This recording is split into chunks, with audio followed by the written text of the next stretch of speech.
Assalamualaikum warahmatullahi wabarakatuh. Salam sejahtera buat kita semuanya. Perkenalkan, nama saya Riko Juniandi, asal Dinas Badan Pendapatan Provinsi Kepulauan Riau. Di sini saya akan mencoba menjelaskan tentang apa itu Brute Litwin Model. Semoga penjelasan saya ini berguna buat saya pribadi dan Anda semua yang mendengarkannya. Brute Litwin Model adalah model diagnostik organisasi yang dikembangkan oleh Vanderburg dan George Litwin.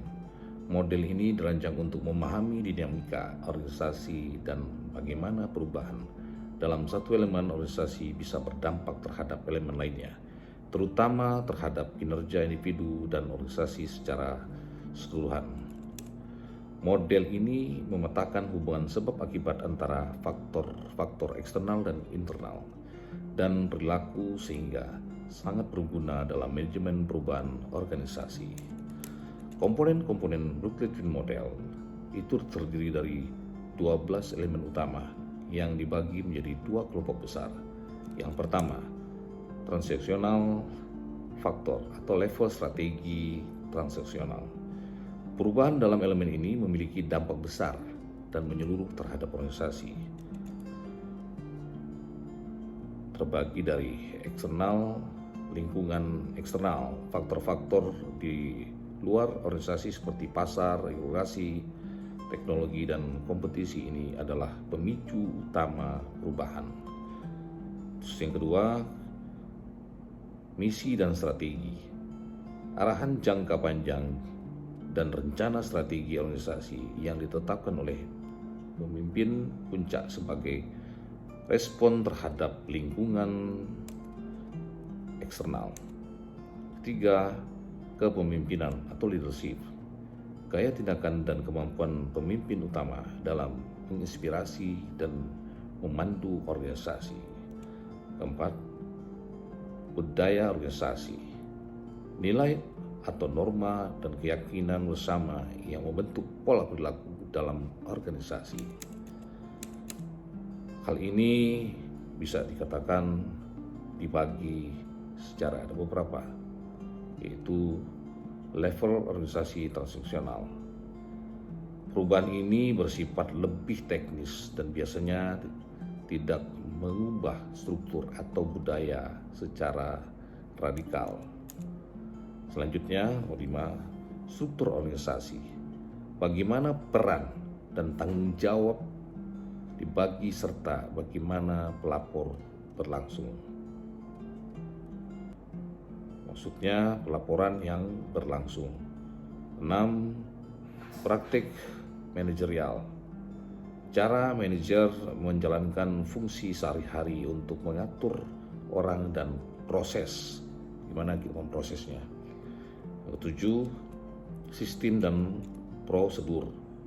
Proses formal seperti sistem akuntansi atau sistem IT, pelapor atau pelaporan, SOP, dan sebagainya. 9. Tugas dan keterampilan individu. Kesesuaian antara tuntutan pekerjaan dengan kemampuan individu. 10. Kebutuhan dan nilai individu. Apakah pekerjaan memenuhi harapan dan kebutuhan pribadi karyawan? 11. Motivasi. Tingkat komitmen dan energi yang dimiliki karyawan untuk mencapai tujuan organisasi. 12. Kinerja individu dan organisasi. Hasil nyata dari kinerja baik secara individu maupun kolektif. Hubungan antara komponen atau causal linkage dibagi ada beberapa poin. Model ini tidak linear, melainkan sistematik. Perubahan dalam satu elemen akan mempengaruhi elemen lainnya. Faktor transaksional seperti lingkungan, eksternal, misi, kepemimpinan, dan budaya biasanya mendorong perubahan di faktor transaksional. Selanjutnya, poin ketiga, Motivasi menjadi hubungan kunci antara elemen-elemen sistem dan hasil akhir kinerja. Kegunaan model Rooke-Litwin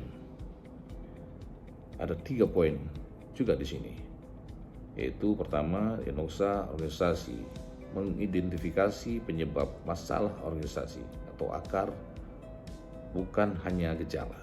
Terus kedua, manajemen perubahan, merancang perubahan organisasi yang sistematik dan berkelanjutan.